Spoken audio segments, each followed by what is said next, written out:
Donc vous savez, et je crois que vous savez, je suis né dans une famille catholique. Je suis très chrétien dans mes croyances. Vous savez, donc je crois pleinement à ces choses-là. Personne n'était préparé à ce que Mel Gibson a dit dans cette salle. Le 9 janvier 2025, Gibson s'est assis en face de Joe Rogan à Austin au Texas et a décrit une version de l'histoire de Jésus que la plupart des chrétiens n'ont jamais entendue.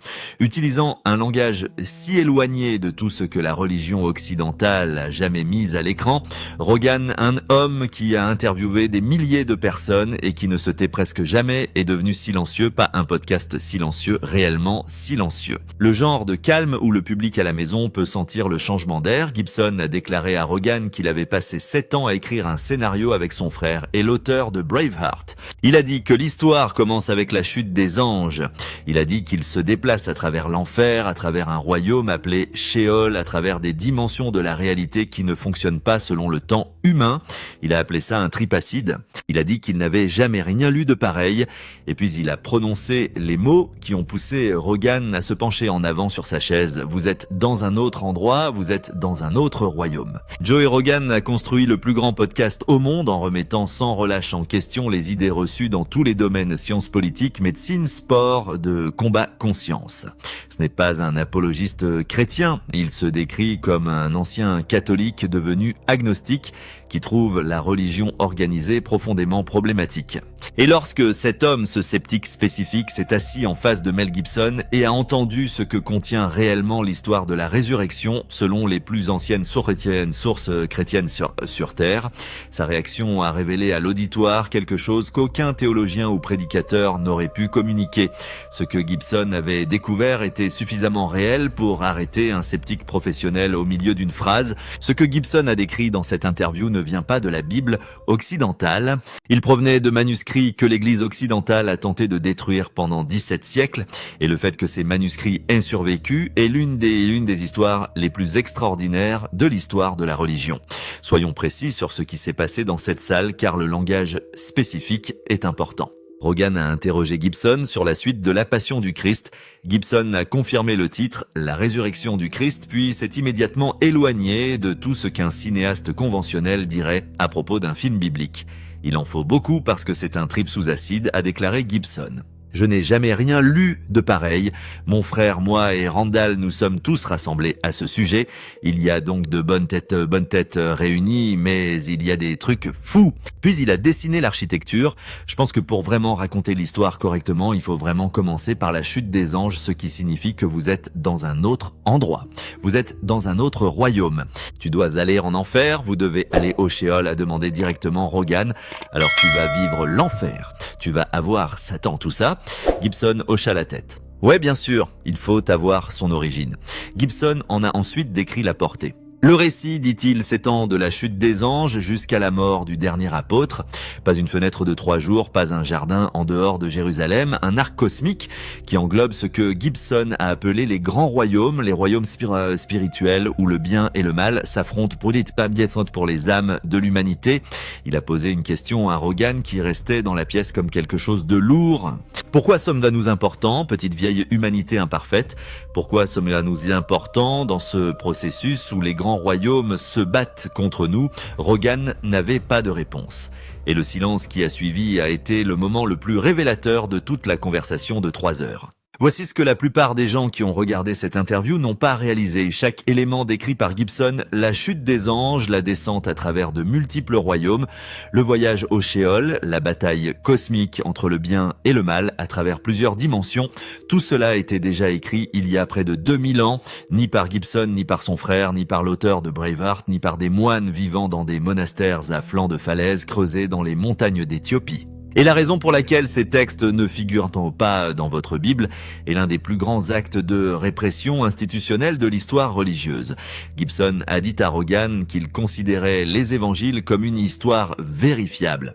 Il a déclaré avoir passé des années en consultation théologique qu'avec des prêtres et des érudits avant qu'une seule caméra ne tourne sur la Passion originale. Il a décrit la découverte de la Passion Dolarus par Anne-Catherine Emmerich comme le texte qui a façonné la théologie visuelle du premier film. film, mais la vision qu'il a décrite pour la suite, la structure non linéaire, les royaumes se changeant, la représentation du Christ se déplaçant à travers les cieux et affrontant les anges déchus avant de récupérer son autorité cosmique. Cette vision ne vient d'aucun texte de la Bible occidentale standard. Les 4 évangiles ne décrivent pas une descendance multi-royaume.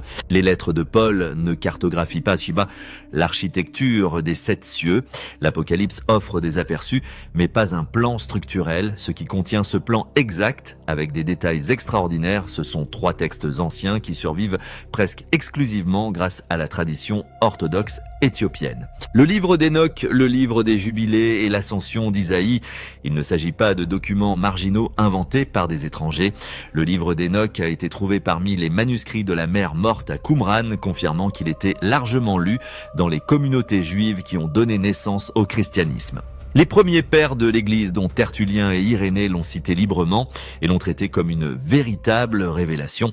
Le Nouveau Testament lui-même, dans l'Épître de Jude, versets 14 et 15, cite directement le livre d'Enoch presque mot pour mot et le traite comme une prophétie faisant autorité. Les auteurs de votre Bible connaissaient ces textes. Ils ont cité ces textes. Ils les considéraient comme sacrés. En 363 après Jésus-Christ, le concile de Laodicée les rejeta formellement. Des copies ont été commandées détruites et au cours des 17 siècles suivants, la majeure partie du monde occidental n'a jamais découvert ce qu'elle contenait. L'Éthiopie a conservé chacun d'entre eux. L'Église orthodoxe éthiopienne de Tewahedo est l'une des plus anciennes institutions chrétiennes du monde. Le christianisme est arrivé en Éthiopie au IVe siècle, non pas porté par des missionnaires européens, mais comme une continuation directe de la foi qui s'était répandue au sud et à l'est depuis Jérusalem quelques décennies après la crucifixion. La tradition éthiopienne trouve ses racines dans le chapitre 8 des Actes, où l'apôtre Philippe baptise un fonctionnaire de la cour éthiopienne qui lisait déjà les écritures hébraïques sur la route de Jérusalem à Gaza. Le christianisme éthiopien était écrit en gaze, une ancienne langue sacrée qui servait de véhicule à la théologie chrétienne avant que le latin ne domine la foi. Lorsque l'Empire romain commença à consolider son contrôle sur la doctrine chrétienne en décidant quels livres seraient autorisés et lesquels seraient détruits, l'Éthiopie était hors de sa portée. Lorsque l'expansion islamique a déferlé sur l'Afrique du Nord au 7e siècle, elle a créé une barrière géographique qui a complètement coupé le christianisme éthiopien de la politique de l'église méditerranéenne. Les incendies de livres ont eu lieu de l'autre côté d'un mur que ces moines n'ont jamais eu à traverser. Le résultat est stupéfiant. La Bible éthiopienne contient jusqu'à 88 livres, la Bible protestante en contient 66. La Bible catholique en contient 73, la différence n'est pas des variations mineures. Ce sont des écritures entières, des textes complets que les premiers chrétiens ont lus, cités et traités comme une révélation divine.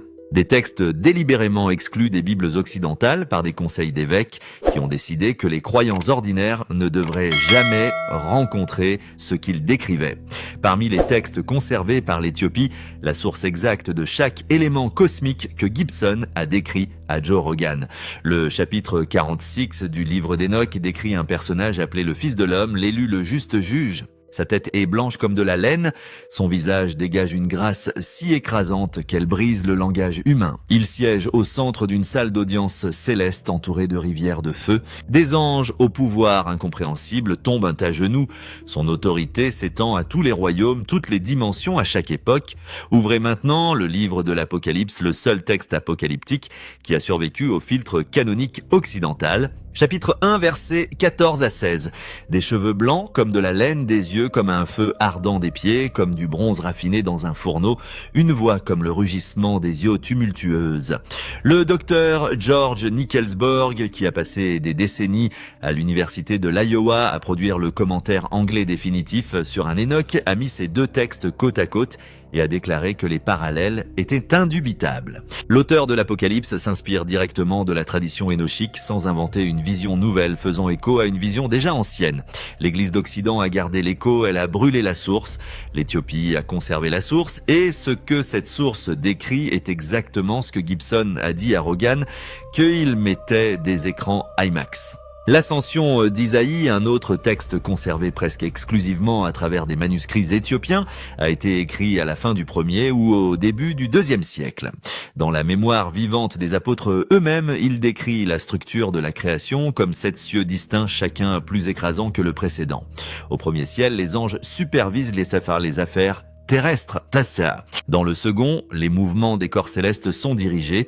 Dans le 3e, Isaïe rencontre le paradis lui-même, l'arbre de vie, les portes du feu vivant, l'architecture faite non pas de pierre mais d'énergie pure. Au 6e ciel, le texte dit qu'un corps humain ne peut tout simplement pas supporter ce qui existe là-bas. Le 7e est un royaume où aucun être créé ne peut survivre en pleine présence. Et c'est du 7e ciel que descend le Christ. Voici le détail qui correspond directement à ce que Gibson a décrit à Rogan. À tous les niveaux du ciel, lors de sa descente vers la terre, le Christ voile délibérément son propre rayonnement. Il s'assombrit à chaque royaume successif, afin que les êtres qui s'y trouvent le perçoivent comme l'un des leurs, non pas parce que son pouvoir s'estompe. Parce que s'il arrivait quelque part avec sa pleine ampleur, l'existence elle-même ne pourrait pas survivre à la rencontre. Au moment où il atteint Bethléem, il est un bébé humain. Chaque royaume de la création a vu l'incarnation se produire. Presque aucun d'entre eux ne comprenait ce qu'ils regardaient. La crucifixion dans ce cadre n'est pas simplement une exécution humaine. C'est la source de toute vie qui connaît la mort, une rupture dans le tissu même de la réalité. Et la résurrection n'est pas simplement un corps qui revient à la vie.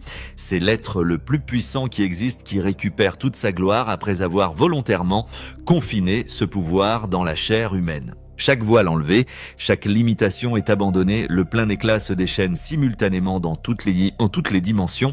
Lorsque Gibson a dit à Rogan que le film commençait avec la chute des anges et traversait d'autres royaumes lorsqu'il l'a qualifié de voyage à l'acide et a déclaré qu'il n'avait jamais rien lu de pareil, l'Ascension d'Isaïe avait déjà retracé ce voyage exact près de 2000 ans plus tôt. Gibson n'imaginait pas quelque chose de nouveau, il récupérait quelque chose d'ancien, quelque chose spécialement enterré pour que vous ne puissiez jamais faire le lien. Voici pourquoi la réponse de Joe Rogan est plus importante que la plupart des gens ne le pensent. Rogan a construit toute sa plateforme sur la contestation de l'autorité. Il remet en question avec la même intensité les sociétés pharmaceutiques, les agences gouvernementales, les récits des médias grand public et la religion institutionnelle. Il n'est pas prédisposé à accepter des réclamations extraordinaires de la part de qui que ce soit, y compris de Mel Gibson.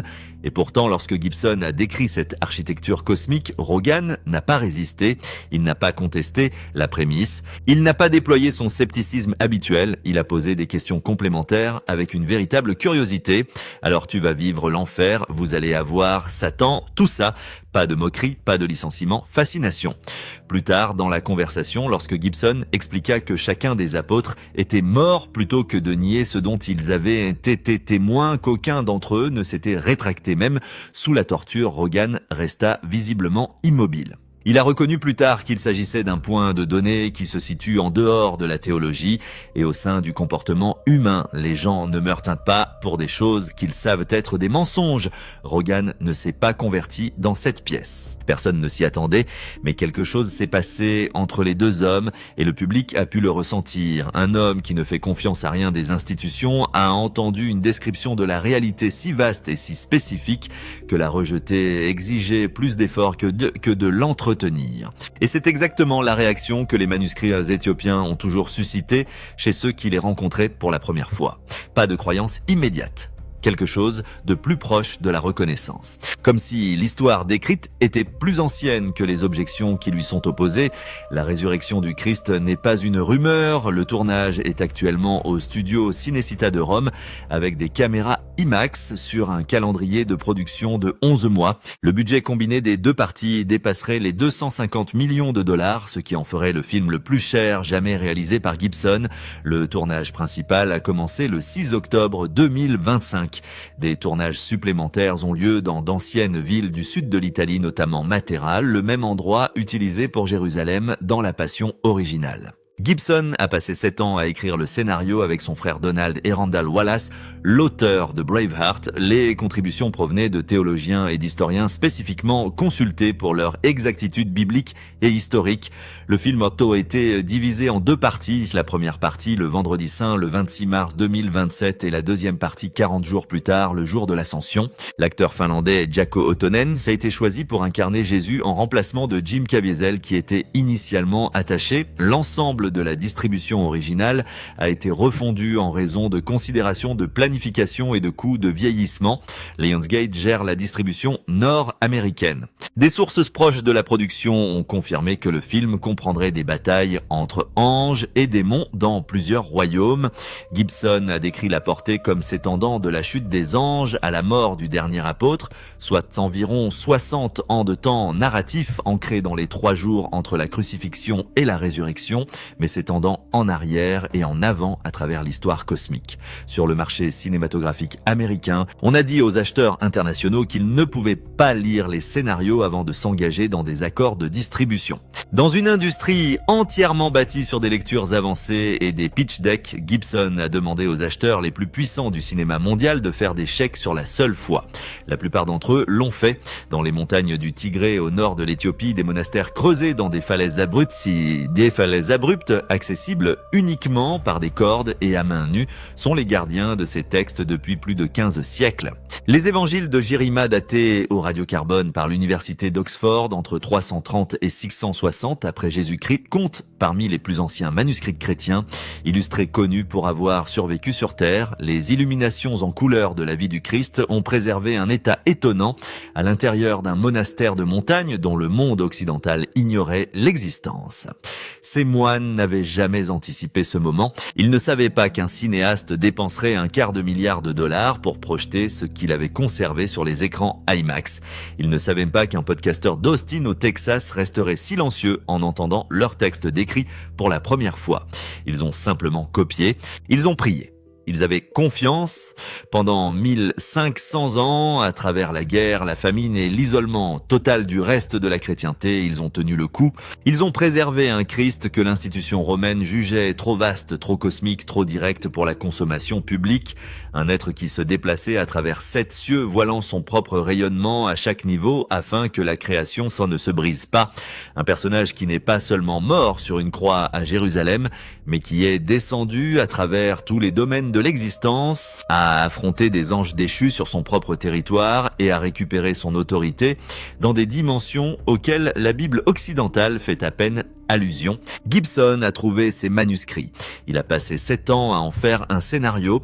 Il a décrit ce scénario à la plus grande audience de podcasts sur Terre et le sceptique le plus célèbre des médias l'a regardé de l'autre côté de la table et n'a pas ri, n'a pas rejeté, n'a pas changé de sujet. Il se pencha en avant et demanda à en savoir davantage. À ce moment-là, cette réaction spécifique de cet homme en particulier est peut-être la chose la plus importante qui soit arrivée à ces textes depuis que les moines éthiopiens les ont copiés pour la première fois à la lueur des bougies il y a 15 siècles. Parce que pour la première fois, l'histoire qu'ils ont préservée est sur le point d'atteindre un public de milliards de personnes, non pas par l'intermédiaire d'érudits, ni par l'intermédiaire de théologiens, ni par l'intermédiaire d'un cinéaste qui a déjà prouvé une fois qu'il raconterait la version non filtrée de cette histoire, quel que soit ce que cela lui coûterait, et par l'intermédiaire d'un podcasteur dont le public lui fait confiance précisément parce qu'il remet tout en question. Si une conversation sur un podcast pouvait faire taire l'un des sceptiques les plus engagés au monde, que se passerait-il lorsque le film lui-même arriverait en salle? Que se passe-t-il lorsqu'un public mondial voit le Christ que les moines éthiopiens ont préservé, alors que le reste du monde a reçu une version plus simple, plus sûre et plus gérable? Que se passe-t-il lorsque l'original atteint enfin l'écran? Dites-moi ce que vous en pensez dans les commentaires. Et si vous voulez être là lorsque ce film sortira et que la conversation explosera, cliquez sur abonnez-vous et activez les notifications, car ce qui arrive en mars 2027 va changer cette discussion de façon permanente. Et nous ne faisons que commencer.